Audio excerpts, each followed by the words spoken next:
Pendant 2 années, j'ai partagé ma vie avec l'homme que j'aime, celui qui est devenu mon mari. Lorsque le moment est venu d'officialiser notre union, une ombre s'est glissée dans notre bonheur. Il refusait de me présenter à sa mère, qu'il accusait d'être une sorcière. Ces mots lourds de jugement m'ont troublé. Comment pouvait-il rejeter celle qui lui a tout donné?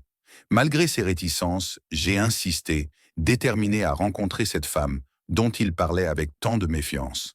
Ainsi commença un voyage qui allait bouleverser ma vie et me révéler la profondeur de l'amour familial, au-delà des rumeurs et des superstitions. Le jour où nous sommes partis pour le village, mon cœur battait d'appréhension et d'espoir. À notre arrivée, on nous a appris que ma belle-mère était absente, partie dans les champs voisins pour ramasser du bois et des noix de palme qu'elle vendait pour survivre. Nous avons attendu, assis sous un soleil brûlant, pendant 3 longues heures. Lorsqu'elle est enfin apparue, épuisée, boitant d'un pied, mon cœur s'est serré. Ses vêtements usés, son visage marqué par la fatigue, tout en elle racontait une vie de labeur et de sacrifice. Pourtant, lorsqu'elle nous a vus, ses yeux se sont illuminés. Des larmes ont coulé sur ses joues fatiguées, non pas de tristesse, mais d'une joie mêlée de douleur. Elle n'avait pas vu son fils, mon mari, depuis 7 ans. 7 années de silence, d'abandon, de solitude. Elle nous a accueillis avec une chaleur qui contrastait avec la froideur des mots de mon mari. À mesure qu'elle parlait, j'ai découvert une femme brisée mais digne, une mère qui avait tout donné pour son fils. Elle avait épuisé ses maigres économies pour lui offrir une éducation en ville, pour qu'il devienne l'ingénieur d'État qu'il est aujourd'hui. Mais en retour, il l'avait laissé dans la misère, influence par un pasteur qui l'avait convaincu que sa mère, une sorcière. Cette accusation, fondée sur des superstitions, avait creusé un fossé entre eux. Mon mari, pourtant prospère, avait tourné le dos à celle qui l'avait élevée, la laissant lutter seule pour survivre. En écoutant son histoire, mon cœur s'est brisé. Comment pouvait-on abandonner une mère qui avait tout sacrifié?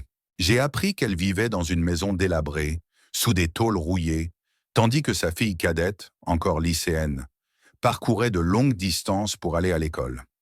Après les cours, cette jeune fille vendait des cure-dents dans les rues du village pour gagner quelques pièces, pendant que son frère, mon mari, vivait temporairement en ville, insensible à leur détresse.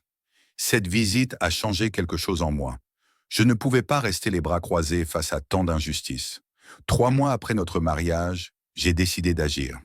Sous prétexte de rendre visite à ma propre mère, j'ai pris la route pour le village, le coffre chargé de provisions. Sacs de riz, huile, vêtements et tout ce qui pouvait apporter un peu de réconfort. J'ai également fait réparer la toiture de la maison de ma belle-mère, en remplacement des tôles percées par des neuves. J'ai vu son visage s'illuminer lorsqu'elle a découvert tout ce que j'avais apporté. Mais le moment le plus émouvant fut lorsque je lui ai offert un téléphone, Android flambant neuf. Ses yeux brillaient de gratitude, et elle m'a serré dans ses bras, incapable de contenir son émotion. Avant de partir, je lui ai glissé une enveloppe contenant 100 000 francs, un geste modeste mais chargé de sens. Elle m'a béni avec des mots si sincères que j'en ai eu les larmes aux yeux. Ce voyage m'a appris une leçon essentielle. Peu importe ce que l'on peut reprocher à nos mères, peu importe les rumeurs ou les croyances, elles méritent notre amour et notre respect. Aucun pasteur, aucune superstition ne devrait nous pousser à rejeter celles qui nous ont donné la vie. Nos mères ne sont pas parfaites, mais elles sont humaines, et leur amour pour nous est inconditionnel.